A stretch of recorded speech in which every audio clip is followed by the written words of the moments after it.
అక్కేదో recipe పట్టుకొచ్చిందని అనుకుంటున్నారా? Hold on. మీరందరూ ఎల్లకాలం చల్లగా ఉండాలని, హెల్దీగా ఉండాలని కోరుకుని ఇవాళ ఏబీసీ జ్యూస్ చేసేస్తున్నారు. ఏబీసీ అంటే యాపిల్, బీట్రూట్, క్యారెట్ అన్నమాట. ఎప్పుడు తమ్ముడు చేసి తాగడం తప్ప మనం ఎప్పుడు ట్రై చేయలేదు.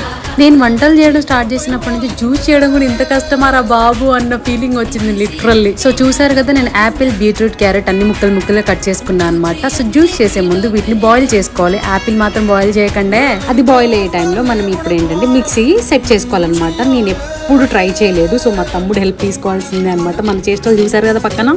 సో అన్ని ఇన్స్ట్రక్షన్స్ అడుగుతున్నా. ఫస్ట్ యాపిల్ వేయాలా, ఫస్ట్ బీట్రూట్ వేయాలా, క్యారెట్ వేయాలా అని చెప్పేసి చేస్తున్నంతసేపు నా రియాక్షన్స్ చూడండి. ఫస్ట్ టైం అనమాట మనం ఇట్లాంటి ఎప్పుడు ట్రై చేయలేదు. సిద్ధి ఇస్తే తాగడం తప్ప. సో మొత్తాన్ని కష్టపడి అయితే జ్యూస్ చేసేసాం. దాంట్లో కొంచెం హనీ వేసి మిక్స్ చేసి ఒక గ్లాస్లో వేసుకొని తాగిన అనమాట. క్రేజీ అంటే క్రేజీ వచ్చింది. అప్పుడు అనిపించింది కష్టానికి ఫలితం దక్కుతుందంటే ఏదో అనుకున్నా. అది నిజమే. మీరు కూడా ట్రై చేయండి.